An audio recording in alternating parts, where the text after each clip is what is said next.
মাদ্রাসায় লেখাপড়া করে আপনি চিন্তা করতেছেন আমার সন্তান আমারে কি বানায় দিবে, আমার তো টাকাও দিবে না, পয়সা দিবে না, আমার বড় ধরনের উপকার করতে পারবে না। না রে আম্মা জান না, এই কবরে আপনার সন্তান ইলমের দ্বারা, আপনার ইলমের দ্বারা ফায়দা আছে না নাই? জোরে কও, জোরে বলেন আছে না নাই? তাফসীরে কবির, বিশাল তাফসীরের কিতাব, লেখক ইমাম ফখরুদ্দিন রাজি রহমাতুল্লাহি আলাইহি। আল্লাহর বান্দা এই তাফসীরে কবিরের ভিতরে ছোট্ট একটা ঘটনা আনছেন রে বাবা।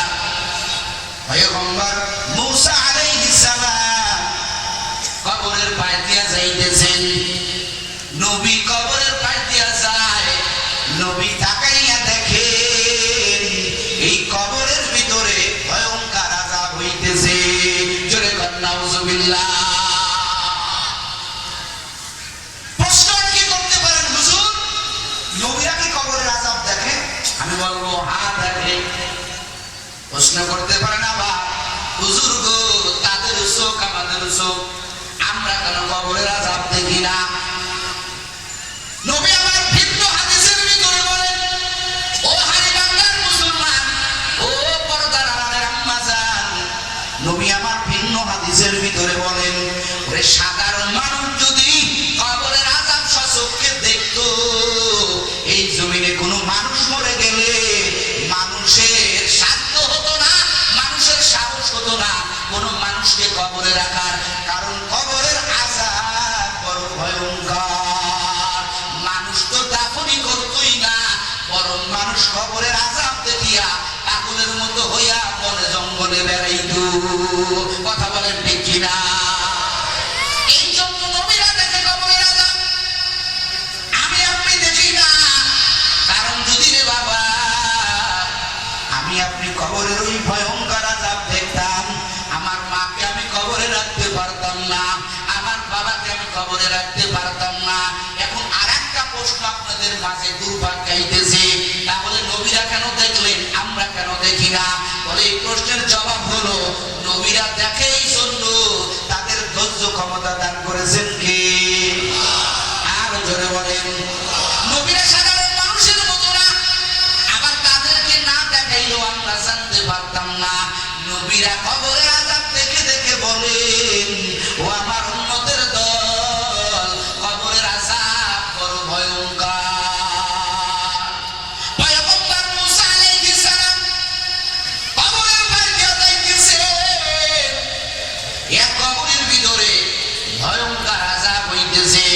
নবী আমার দেখে কবর পাশ দিয়া চলে গেলেন, নির্ধারিত কাজ সেরে আবার ওই কবরের পাশ দিয়ে আসতেছেন। নবী আবার তাকাইছেন, তাকানোর পরে দেখেন ওই কবরের ভিতরে আর কোনো আযাব নাই, কবরটা আমার আল্লাহ জান্নাতের বাগান বানিয়ে দিয়েছে। সবাই কর সুবহানাল্লাহ। মুহূর্তের মধ্যে কবর জান্নাতের বাগান হয়ে গেল। আল্লাহ নবী থমকে দাঁড়ায় গেলেন, দাঁড়াইয়া সাথে সাথে কবরওয়ালাকে সালাম দিলেন, আসসালামু আলাইকা ইয়া আহলাল কুবুর।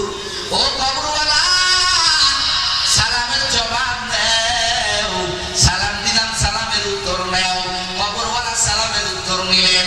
এবার নবী কয়, ও কবরওয়ালা ভাই, একটু আগেই তো দেখলাম তোমার কবরে কঠিন আযাব হইতেছে, কি ব্যাপার? এতটুকু সময়ের মধ্যে তোমার কবরটা জান্নাতের বাগান হয়ে গেল, ব্যাপার কি বলো?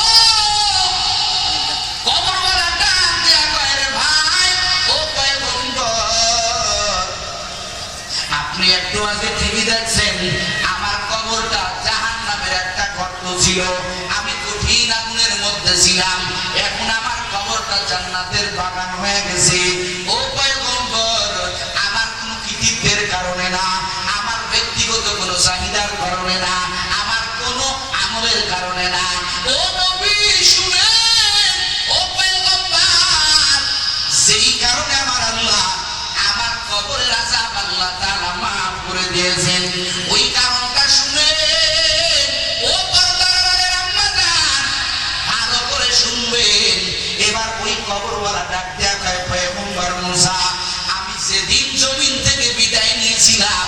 ওই সময় আমার স্ত্রীর গর্ভে একটা সন্তান ছিল।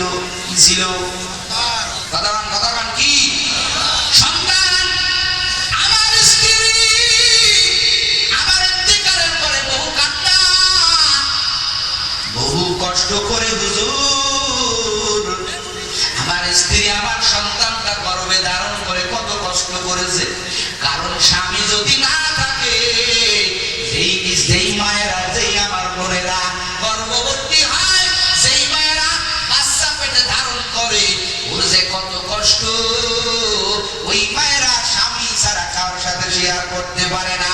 কথা বলেন ঠিক কিনা?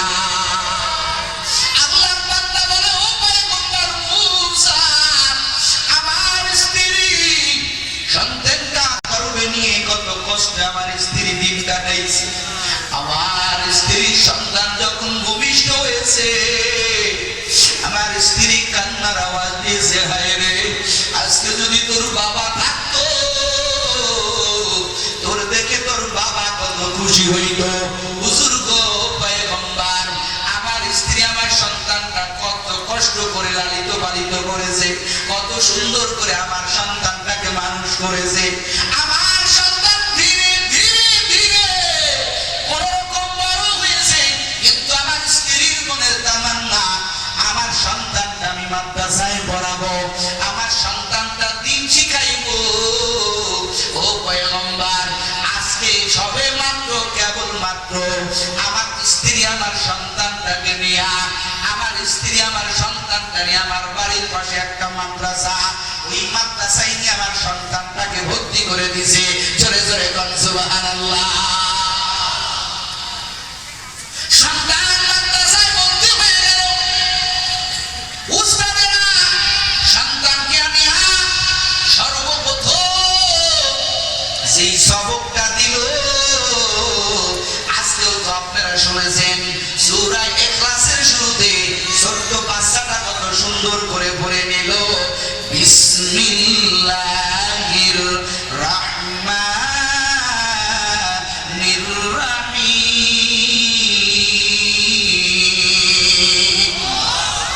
এটা কোরআনের আয়াত। প্রত্যেকটা কাজের শুরুতে বিসমিল্লাহ পড়বেন। কুল্লু আমরিন জিবানিন লাম ইবদা বিসমিল্লাহ ফাহুয়া আখতা। নবী আমার বলেন, প্রত্যেক কাজের শুরুতে যদি বিসমিল্লাহ পাঠ না করা হয়, ওই কাজটা অসম্পূর্ণ থেকে যায়।